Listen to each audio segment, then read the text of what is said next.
न समजलेले आईबाप विषयावरील हृदयस्पर्शी व्याख्यान संपन्न.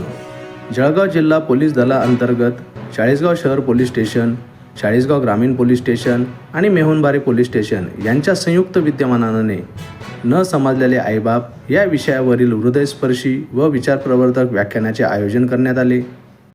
यावेळी प्राध्यापक वसंत हंकारे सर यांनी पालकांचे संस्कार, आईवडिलांचे मुलांच्या आयुष्यातील अनन्यसाधारण महत्त्व तसेच मुलांनी आईवडिलांप्रती आदर, प्रेम आणि कर्तव्याची जाणीव ठेवून कसे वागावे याविषयी प्रभावी मार्गदर्शन केले. उपस्थितांनी यावेळी व्याख्यानाला उत्स्फूर्त प्रतिसाद देत मार्गदर्शनाचा लाभ घेतला. मला जाळतात, चूक आहे चूक. मेल्यानंतर आई बापाला जाळत नाहीत रे पोरानं. मेल्यानंतर त्यांचा फक्त निर्जीव शरीर जाळतात. पण जर आपल्यामुळे आपल्या आई बापाला मान खाली घालावी लागली तर जिवंतपणी आई बापाची चिता रोज घरात जळत असते.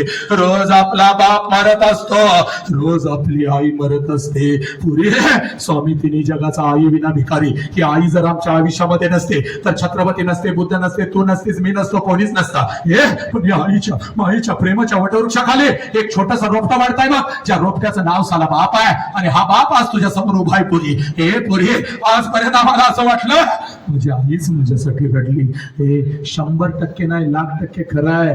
कारण देवांना जमलं ना, या माऊलीनं करून दाखवलं. साला 9 महिने आम्हाला इथं जागा दिली. देवापेक्षा श्रेष्ठ आम्हाला आमची आई हे पण आई इतकंच, आईच्या खांद्याला खांद्याला डोळ्यातला एक हे अश्रू कोणाला न दाखवता. कारण माझ्या डोळ्यातला अश्रू जर माझ्या लेकरानं बघितला तर माझं लेकरू खचल, माझं कुटुंब खचल. म्हणून डोळ्यातला अश्रू डोळ्यातच आठवत तुमच्यासाठी आजपर्यंत जर कोण रडत आला असेल ना तर त्या देव माणसाचं नाव साला बाप आहे. हा बाप आज तुझ्या समोर उभा आहे. जगातली सगळ्यात श्रीमंत तू आहेस बरं का. हे पोरा, जगातला सगळ्यात श्रीमंत तू आहे. कारण कित्येक लेकरांना वाटतं घरी जावं आणि आपल्या बापाला कडकडून मिठी मारावी. पण साला आमचा भिंतीवरचा बाप खाली येऊन आम्हाला मिठीतच घेत नाही बघ.